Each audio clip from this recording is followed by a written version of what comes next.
Olá, seja muito bem-vindo, seja muito bem-vinda.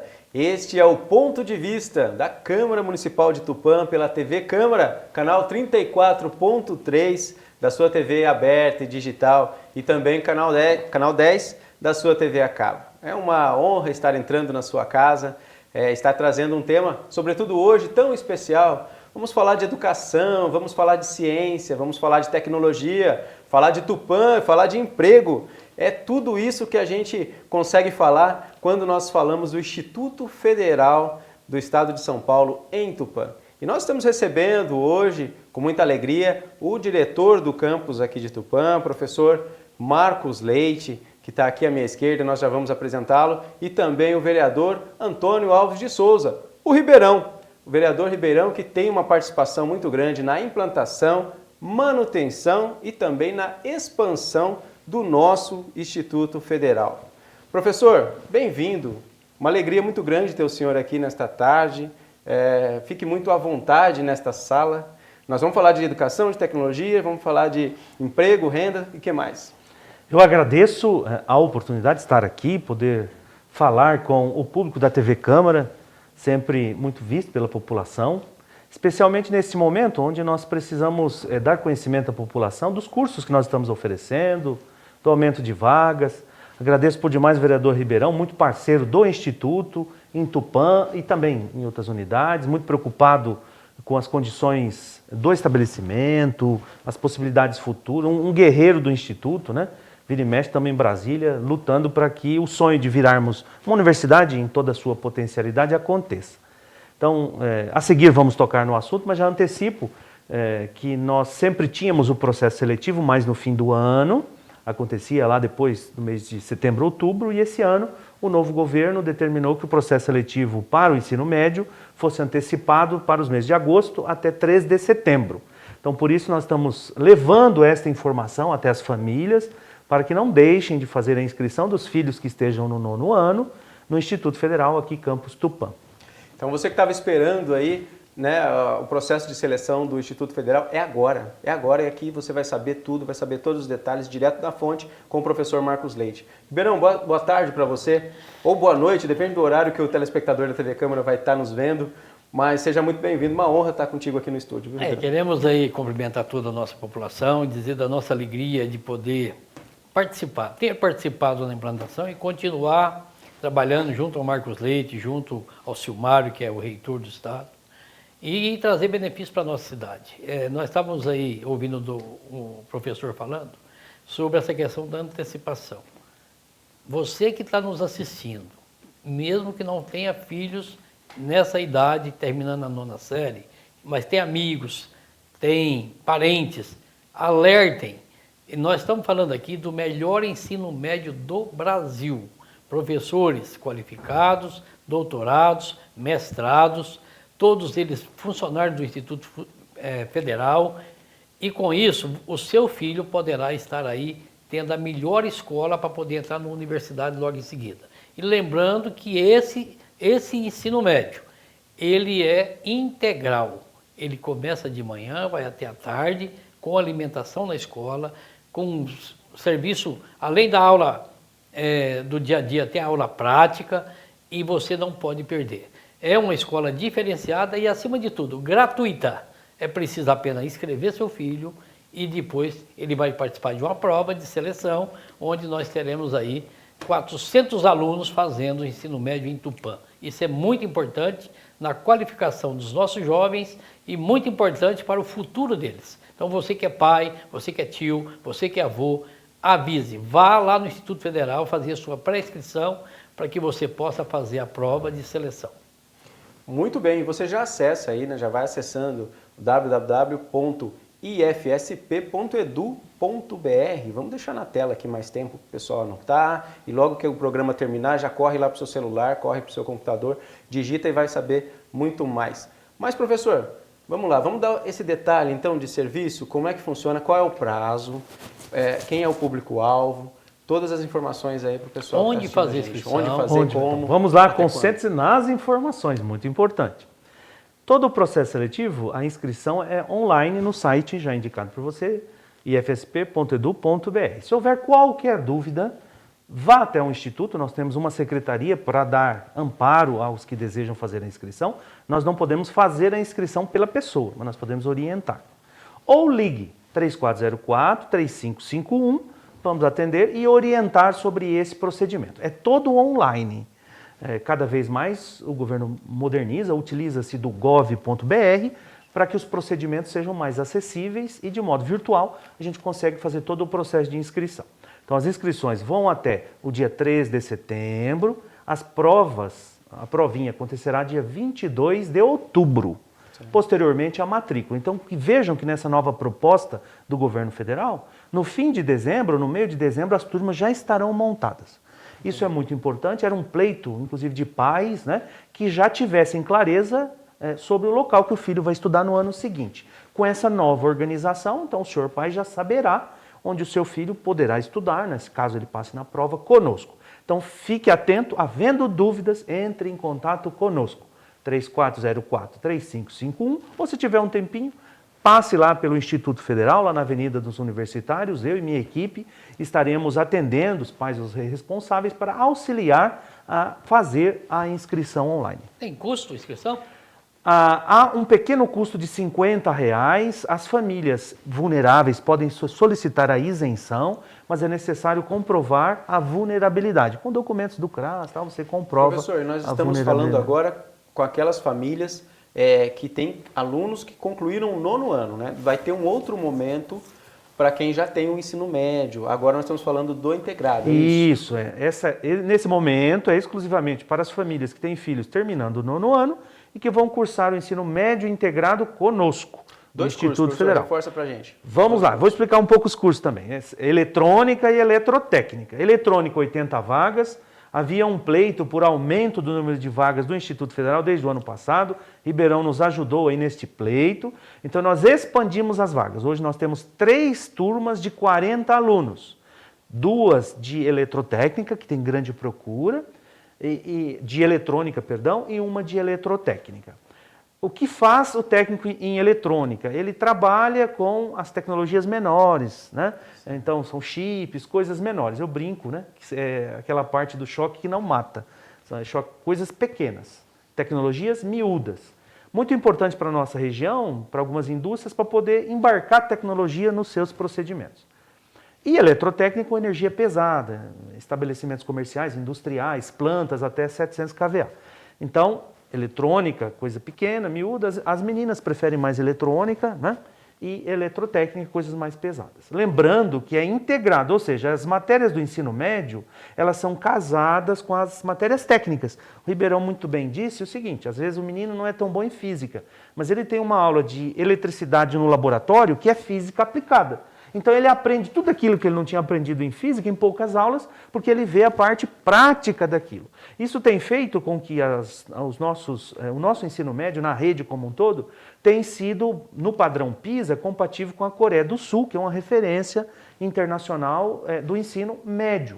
Hoje o ensino médio é um problema no país. O Estado de São Paulo voltou a discutir o tema, o Brasil discute. E quando foi pensado isso lá atrás, o ministro à época Haddad pensava um modelo de ensino médio para os governadores, que é o Instituto Federal, onde o aluno permanece o dia inteiro e sai com condição de exercer uma atividade profissional, de seguir para o ensino superior, né? Ou, às vezes, ele dá um tempo, repensa, vai para uma outra área técnica, mas ele está preparado para ser um cidadão pleno. Né? É esse o papel fundamental do ensino médio. Professor, mas tem noturno. Noturno tem uma turma à noite? À noite nós também temos eletrônica e eletrotécnica. Sim, mas aí é menor período. Aí o período é só 1 ano e meio, não é agora, viu gente? Não é nesse momento, é no meio do ano. Uhum. O período noturno é para quem já tem o ensino médio, já é um profissional e quer fazer só a parte técnica. Então nós teremos, no meio do próximo ano, também a seleção para os cursos de eletrônica e eletrotécnica. Então essa inscrição desse período noturno é só para o ano que vem? Agora, do período noturno, né, que a gente chama de concomitante, que é só a parte técnica, é só o ano que vem.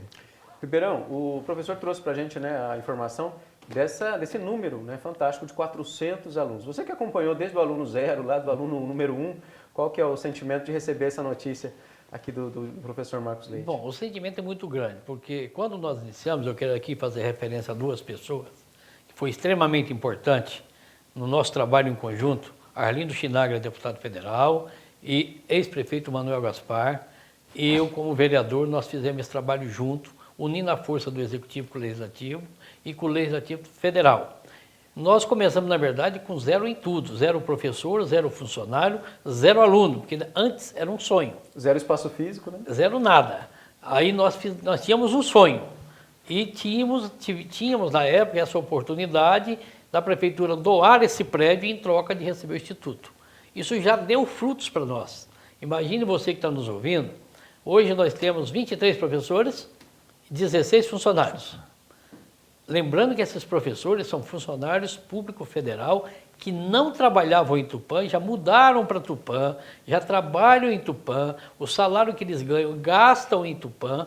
Então eles trouxeram para nós, os professores e funcionários, simplesmente mais força na economia e também mais força na cultura, que são professores extremamente qualificados. Para você passar num concurso no Instituto Federal, não basta apenas ser professor. Você tem que ter mestrado, doutorado, você tem que ter qualificação.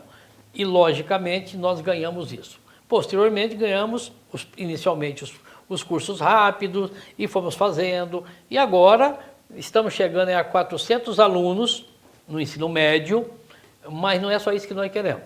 Aí nós queremos o quê? Que nossa cidade, o nosso Instituto Federal vira uma universidade, para nós termos aí a sequência desses grandes alunos que terão aqui um grande ensinamento, ter a continuidade e fazer uma universidade gratuita, assim como vão fazer o Instituto Federal no ensino médio. Lembrando que o professor disse que você vai pagar uma taxa para inscrição, mas quando você passou, você não tem mais pagamento, é gratuito. Esse é um projeto em que nós já temos hoje no Brasil quase 700 e poucas unidades, nós temos o privilégio, Tupã, em mais de 5.300 municípios, tem o privilégio de ter o Instituto Federal. Esse trabalho aconteceu, logicamente, politicamente, conforme eu já disse aqui, 3 pessoas participaram diretamente, Arlindo Chinaglia, deputado federal, eu como vereador, Manuel Gaspar como prefeito à época, e nós tivemos essa felicidade de implantar em Tupã o Instituto Federal. Mas isso não basta, queremos muito mais, e nós teremos já, após até o final do ano, nós já temos aí uma disputa enorme de novo. Quando nós ganhamos o Instituto Federal, Marcos Leite sabe, havia disputa Tupã, Prudente, Marília, Araçatuba, Bauru, e felizmente, naquela oportunidade nós fomos mais ágeis e só Tupã recebeu. Agora nós temos a segunda disputa, porque no estado de São Paulo tem 100, 60? 43. 43. No estado de São Paulo. Mas quantos serão universidades a partir dessa discussão desse ano? 30. No Brasil, 30. 30 no Brasil. Então o nosso trabalho é muito difícil. De 30, nós temos quase 700. Lógico que tem vários critérios, mas nós já estamos cuidando disso, e uma das coisas, devemos muito ao Marcos Leite, porque ele está sempre atento, trabalhando para ampliar o número de alunos, que isso é uma coisa básica. Se não tem demanda, como é que vai ter mais curso? Então, nossa luta, que já aconteceu, já está há 2 anos acontecendo, aliás, mais de 3 anos, tentando fazer. Com a mudança de governo, a possibilidade agora é real, só que a disputa é muito grande. Apenas 30 virarão universidade. Então, nós temos aí uma briga de gigante, mas nós estamos preparados para isso e contamos com o Silmário, que é o nosso reitor. Nós contamos com o Marcos Leite, que trabalha com o reitor e é o nosso diretor. E conte conosco, Câmara Municipal, Prefeitura, porque nós não podemos perder essa oportunidade. Professor, o vereador Ribeirão falou dos critérios, né, que o governo federal vai utilizar para fazer esta promoção, para elevar, né, o nosso campus ao ensino superior. A gente fez uma entrevista contigo e eu lembro que você me dizia o seguinte, que estava sendo feito um trabalho para que, em havendo esta oportunidade, em havendo essa seleção, em havendo esta promoção, nós estivéssemos preparados. Então tem alguns requisitos. Fala um pouquinho disso para a gente. Eu digo sempre para os meus alunos que as oportunidades aparecem para quem está preparado. Então você precisa estar preparado. É sempre difícil. A parte política o Ribeirão cuida muito bem, não é? Temos também o deputado Arlindo, sempre brigando em Brasília, mas internamente eu como diretor preciso cuidar das questões técnicas, né? Sem o amparo técnico é difícil o trabalho político. Então, das questões técnicas, uma primeira, muito importante, é o que o governo chama de dominalidade. Dominalidade é o seguinte, é a escritura lavrada em nome da União, especificamente da Autarquia Federal, Instituto. É o nosso prédio, em totais condições para uso. Então, nós já fizemos o relatório sobre salas de aula, espaços. Na prática, o governo não quer gastar com construções, só onde é imprescindível. Nosso prédio não precisa disso. Nós temos feito melhorias com verba parlamentar do deputado Arlindo Quinalha, melhorado o prédio, mas verba especificamente do orçamento nós não vamos precisar. Então, primeiro item, a dominalidade. Segundo item, é a demanda. A demanda envolve todas as famílias, os jovens que nos procuram. É óbvio que o governo não vai abrir uma unidade onde não precisa, não tem gente procurando. E nós temos, a nossa região é sedenta por formação. A gente abre um curso curto ou um longo, sempre tem demanda. Então, eu agradeço toda a região. Nós temos alunos hoje de Quatá, Rancharia, Paraguaçu, Lucélia, uma novidade para nós, né? Bastos. Então, toda a região acaba ganhando com o Instituto. E o terceiro item é a permanência do aluno, quer dizer, um número mínimo de 400 alunos regulares matriculados. Isso a gente tem conseguido, graças ao apoio de todos os servidores, que se desdobram em manter um alto volume de aulas para ter esses 3 integrados funcionando, mais os técnicos concomitantes noturnos. Então, isso nos dá uma primeira condição de briga, que é a briga técnica. A seguir, entramos numa briga, de fato, política. Imagine o Brasil inteiro, já ciente, participamos na quinta da semana passada de uma reunião com o MEC, já nos orientando a todos os avançados do país, de que esses critérios técnicos seriam utilizados até o início do mês de dezembro, para a publicação da portaria, avançando para a universidade, o Ribeirão disse. Professor, a portaria? O MEC nos prometeu até a entrada de dezembro, ou seja, até novembro os estudos e em dezembro a publicação. Mas tem também a parte política, então a gente já publicamente pede o empenho do vereador Ribeirão, da Câmara sempre parceira, do nosso prefeito Caioque, do deputado Arlindo Quinalha, porque aí sim, cumprida a parte técnica, sem a parte técnica você nem entra na briga. Feita a parte técnica, aí vem a parte política, que é a briga para a gente conseguir ser uma das 30 unidades do país a serem elevados de categoria. Perfeito. E aí nós teremos uma universidade, né? Ou melhor, uma faculdade, né? Inicialmente. Deixe-me explicar isso, que a população às vezes não entende, né? O Instituto é uma universidade. Certo. Nós somos um campus avançado, estamos lutando para ser um campus pleno, quer dizer, uma universidade inteira. Certo. Qual a diferença da universidade comum para o Instituto?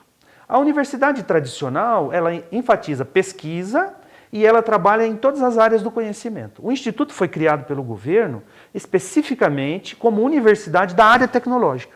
Então, os nossos cursos são específicos da área tecnológica. Vou dar exemplos. Engenharia elétrica, engenharia mecatrônica, os tecnólogos, por exemplo, em robotização. E o que é muito interessante para o arranjo produtivo, para as empresas, porque nós formamos uma mão de obra qualificada para ajudar a desenvolver as empresas da nossa região.